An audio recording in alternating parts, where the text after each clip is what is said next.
Welcome to my channel Sangeeta classes. Students, आज हम class 9 की एक्सरसाइज 4.3 का क्वेश्चन नंबर 5 करने जा रहे हैं।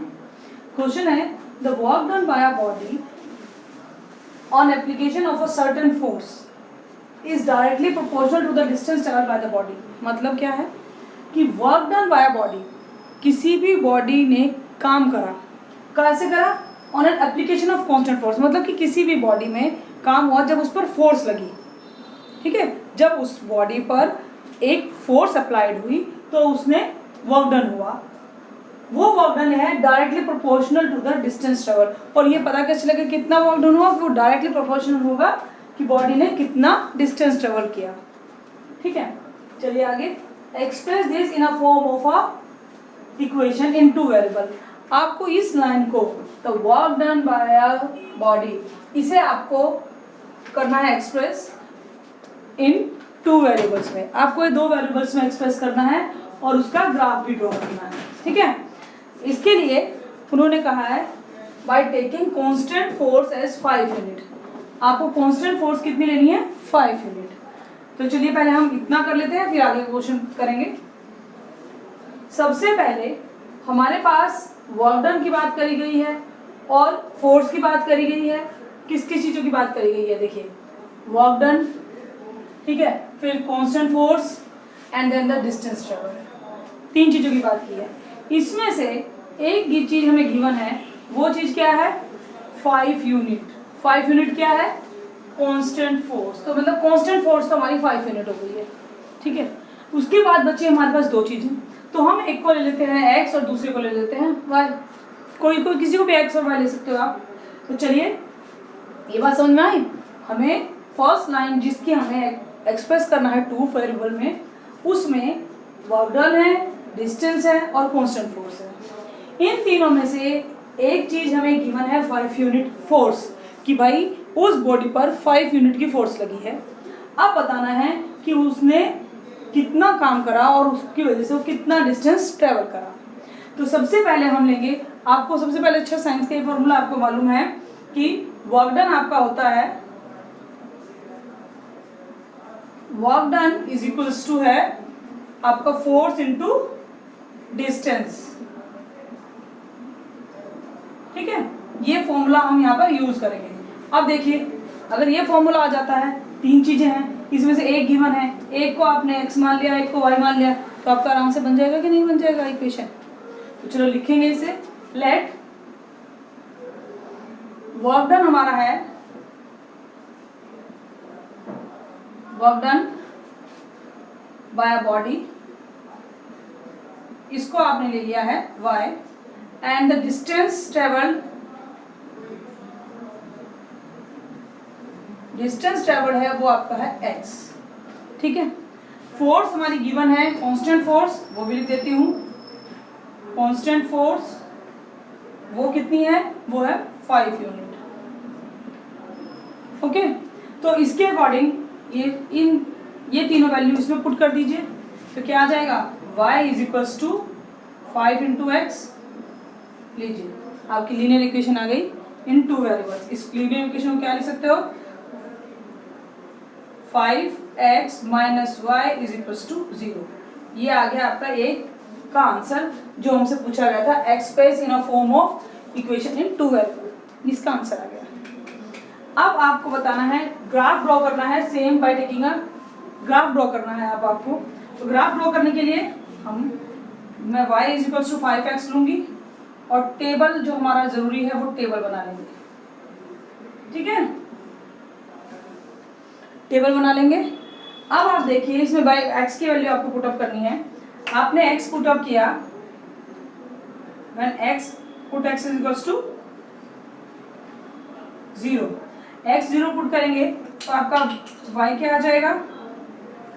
y is equals to also 0 0 0। ठीक है, अब आप x को ले लीजिए 1। जब x को 1 लेंगे तो y is equals to 5 into 1 is equals to 5। x को 1 लिया, ये 5 आ गया।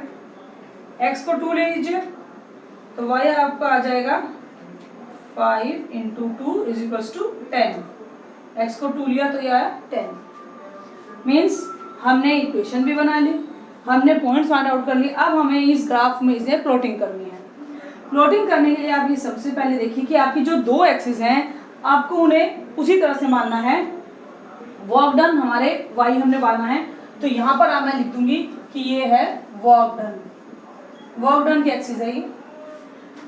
डिस्टेंस को मैंने x माना था, तो मैं इसको लिख दूंगी यहाँ पर कि ये एक्सिस किसकी है, डिस्टेंस। बॉडी ने कितना डिस्टेंस ट्रेवल किया। अब इसका ग्राफ बनाते हैं। चलिए, x हमारा 0 है, y 0 है, तो एक पॉइंट तो आपका यही हो गया, x 0 एंड y 0, 0 0 पॉइंट। ठीक है, फिर है x 1 एंड देन 5, x 1 तो ये 5, 1 पे जाऊंगी मैं और देन ऊपर ये रहा, ये 1 है और ये 5, एक पॉइंट ये आ गया। देन 2 एंड 10, जब x 2 है तो y 10 है, मीन्स आपका इधर तक ये आ गया 2 एंड 10। तो आपकी लाइन बन गई है ये, तीनों पॉइंट को मिला दीजिए, स्ट्रेट मिलाएंगे बिल्कुल स्केल से आप। ये आपकी लाइन आ गई है y = 5x। ठीक है, मीन्स आपने दो काम कर लिए। क्या क्या कर चुके आप, आपने दो वेरिएबल की एक इक्वेशन बना ली है, ये रही आपकी वो।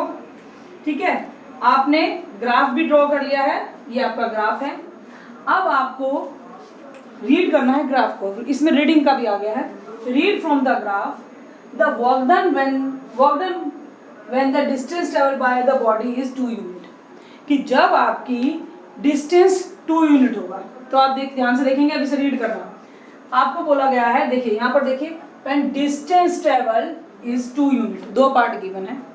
तो डिस्टेंस आप देखिए कौन से एक्सिस पर है, एक्स पर आपने डिस्टेंस यहाँ पर लिखा है तो आपको क्लियर होगा जब आप यहाँ पर लिख देंगे एक्सिस पर डिस्टेंस 2 यूनिट है। ठीक है, तो बोलिए वर्क डन कितना होगा। तो मैं यहां से सीधा जाऊंगी और मैं इसे परपेंडिकुलर ड्रॉ कर दूंगी पूरा, इससे 10 तक, इस लाइन पर मैंने परपेंडिकुलर ये ड्रॉ किया यहां से। तो इस लाइन को जहां से मीट किया दैट इज द, और जब ये लाइन इधर से गई तो ये 10 पर मीट हुआ। मींस जब हमारा distance travelled by the body 2 unit है, तो आपको जब डिस्टेंस ट्रेवल 2 यूनिट है तो आपका वर्क डन कितना है, 10 यूनिट। ठीक है, तो आप लिख दीजिए फर्स्ट आंसर है आपका 10 unit work done. Work done आपका 10 यूनिट हो गया है। चलिए अब दूसरा पढ़ते हैं। दूसरा है 0 यूनिट, वर्क डन 0 है। वर्क डन 0 है तब डिस्टेंस ट्रेवल कितना होगा, तो वो 0 ही होगा। ठीक है, तो उसको क्या लिख दूंगी मैं, 0 यूनिट, क्योंकि यहाँ पर 0 है तो ये यहीं के यहीं पहुंच जाएगा। तो ये आपका रीडिंग का ग्राफ हो गया।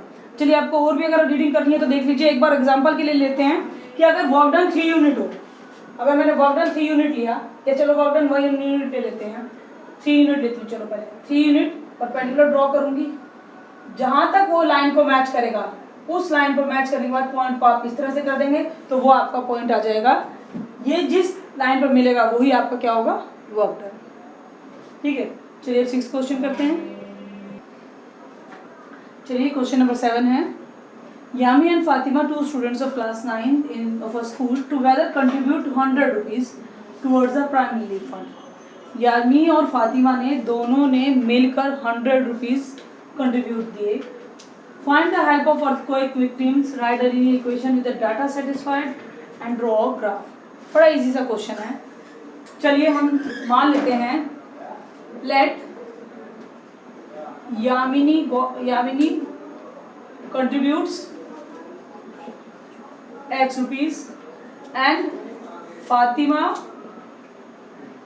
contributes y rupees। ठीक है, क्योंकि हमें तो दोनों का टुगेदरली मालूम है 100 रुपीज दिए, सेपरेट तो नहीं मालूम।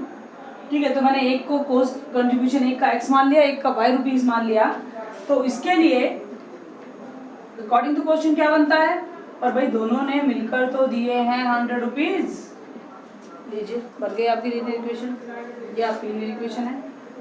अब आप इसको वैल्यूज पुटअप कीजिए, x इज इक्वल्स टू हो गया 100 minus y, put x is equals to y is equals to 0, y को 0 ले लीजिए, देन x आपका आ जाएगा 100 रुपीज। टेबल बना लीजिए इसकी,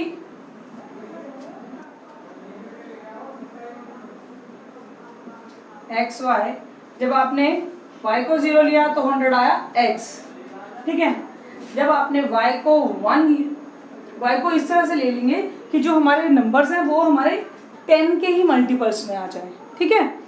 तो मैं इसको ले लेती हूँ 10, अगर मैं ये 10 लेती हूँ तो x क्या आ जाएगा 90, मतलब y को मैंने 10 लिया तो ये आ गया 90।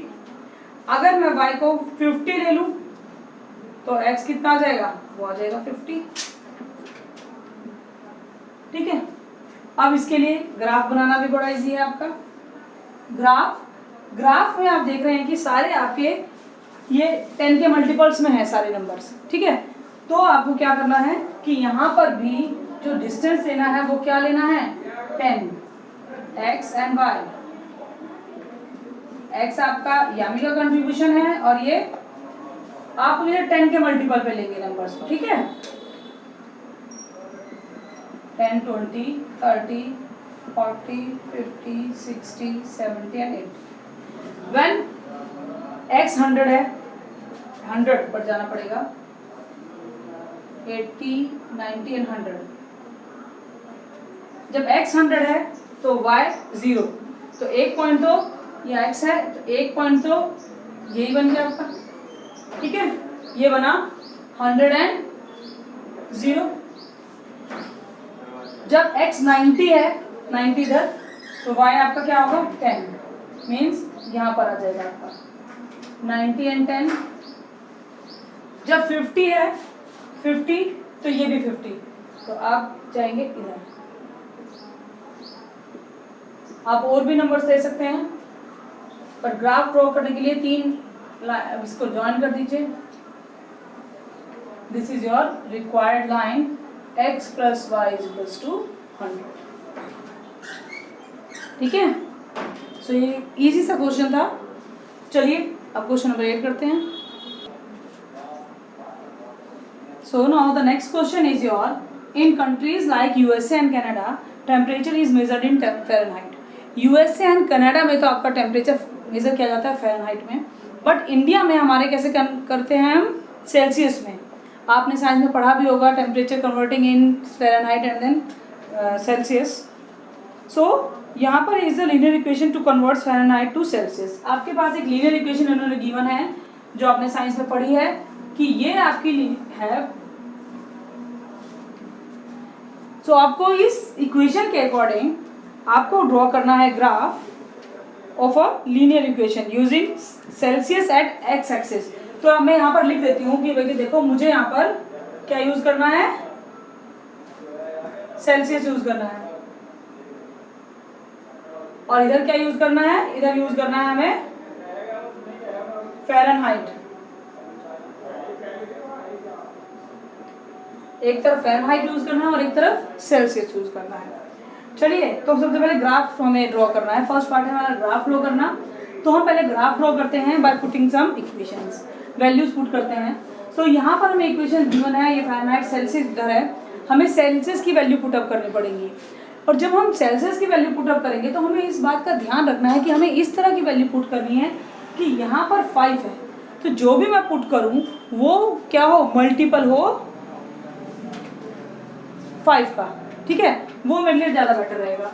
तो चलिए अब हम करते हैं, पुट करते हैं सेल्सियस। सेल्सियस को पहले मैं क्या पुट कर लेती हूँ, मैं पुट करती हूँ 30, ठीक है। 30 पुट करने से ये आएगा 9 इंटू फ़ारेनहाइट आपका हो जाएगा इंटू 30 प्लस 32 6 30 हो गया। करिए 9 6 प्लस 32 और ये आपका आ गया आंसर 86, ठीक है। एक इसके लिए हम बना लेते हैं बॉक्स, बॉक्स में वैल्यू पुट करते जाएंगे। ये हमारा है सेल्सियस, ये है फ़ारेनहाइट। सेल्सियस अगर 30 है तो फ़ारेनहाइट हमारा आ गया 86।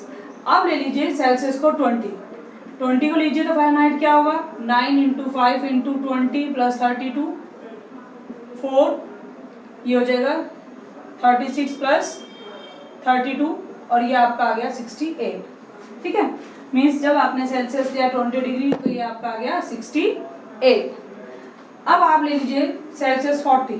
ठीक है, हमें 5 के मल्टीपल इसी तरह के लेने हैं जो हमारा, भाई ये तो हमारे आने ही नहीं है एग्जैक्ट नंबर, तो क्यों ना इन्हें ऐसा ले कि जो हम यहाँ पर इन्हें ये नंबर्स में अच्छे से जीरोज वाले नंबरों के भी एक तरफ तो हमारा स्केल अच्छे से क्लियर जाए। तो यहाँ पर मैंने 40 ले लिया, तो फ़ारेनहाइट क्या आएगा 9 × 5 × 40 + 32 8। ठीक है, ये आ जाएगा 104। सो मीन्स आपका हो गया, अगर सेल्सियस 48 है तो ये है 104 डिग्री। क्लियर। अब हम करते हैं, या माइनस ले लूँ, चलिए -40 ले लेते हैं। -40 ले लिया, 9 × 5 -40, ये आ गया -72 + 32। देखिए यहाँ जीरो वाले नंबर आ जाएंगे हमारे पास, ये आपका आ गया -40। ठीक, तो मीन्स एक आया आपका -40, तो यहाँ पर भी -40। अब हम इनकी प्लॉटिंग करते हैं और यहाँ पर ड्रॉ करते हैं। चलिए प्लॉटिंग करेंगे। सेल्सियस है 30, देखिए यहाँ पर सेल्सियस लिखा है, मैंने 30 यहाँ पर लेना है, तो 30 मुझे इन दोनों के मिड में यहाँ पर लेना पड़ेगा। ठीक है, ग्राफ पर 86 हमारा होगा 80 से जस्ट थोड़ा सा ऊपर, इधर ये पॉइंट होगा। ठीक है, सो 86 ये आपका है 30 एंड 86। दूसरा आपका है सेल्सियस है 20, अब है 20, तो ये है 68 मीन्स थोड़ा सा 60 से ऊपर, ये आपका हो गया 20 एंड 68। ठीक, अब आपका सेल्सियस है 40, तो ये है 104, 100 से थोड़ा सा ऊपर और यहाँ पर 40। ठीक है, तो ये हो गया 40 एंड 104। अब है -40 एंड -40, तो माइनस आपका कितना है सेल्सियस, वो एक्स एक्सिस पर है, तो आप ये लेंगे -40 और यहाँ से भी नीचे आएंगे, ये भी -40, ये आ गया -40 एंड -40। ठीक है, अब इन पॉइंट्स को आप ज्वाइन कर दीजिए, आपकी बिल्कुल स्ट्रेट लाइन आएगी। ठीक है, and this is a line. आप जरूर लिखेंगे इक्वेशन पे यहाँ पे एरो लगा के लाइन पर कि हमारी कौन सी इक्वेशन की आपने लाइन ड्रॉ की है ग्राफ पर। अब आपका ये फर्स्ट पार्ट हो गया। अब चलिए हम सेकंड पार्ट पढ़ते हैं। If the temperature is 30 degree, temperature 30 है, तो देखिए हमने तो पॉइंट लिया है 30 का।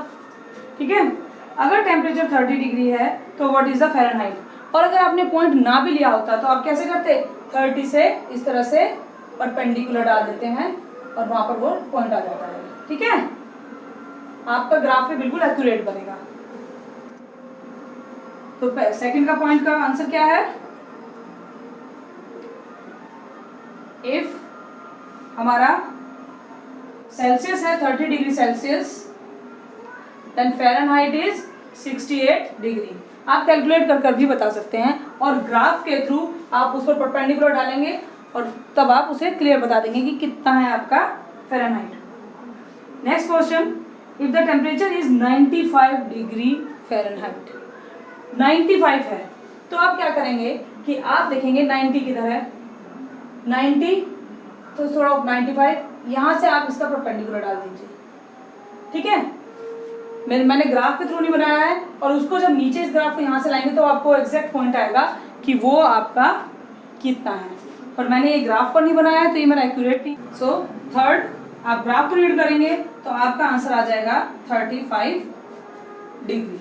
ठीक है, आप यहाँ से रीड करके परपेंडिकुलर डालेंगे और फिर नीचे से परपेंडिकुलर डालेंगे, वो परपेंडिकुलर लाइन जिस पॉइंट से मीट होगी that is your 35 degree. Third का आंसर। नाउ फोर्थ, आपको ये ग्राफ रीडिंग कर ही बताना है, ग्राफ पर परपेंडिकुलर ड्रॉ डालकर ही आप उन्हें बताएंगे। ये ग्राफ रीडिंग है आपकी। Now if the temperature is 0 degree Celsius, यहाँ पर 0 हो जाए तो आपको क्या आएगा, आपका फ़ारेनहाइट कितना होगा, 32 डिग्री, ठीक है, फ़ारेनहाइट। अब नंबर लास्ट, जिसमें थोड़ा सा काम करना है आपको, if the temperature which is numerically in the same in both Fahrenheit and Celsius, then find it। अगर आपका न्यूमेरिकली दोनों की वैल्यू इक्वल हो तो वो क्या होगी, मीन्स आपकी फ़ारेनहाइट और सेल्सियस दोनों इक्वल है, तब टेम्परेचर आप कितना बोलोगे, किस टेम्परेचर पे आप बोलोगे कि फ़ारेनहाइट में भी इतना ही है और सेल्सियस में भी।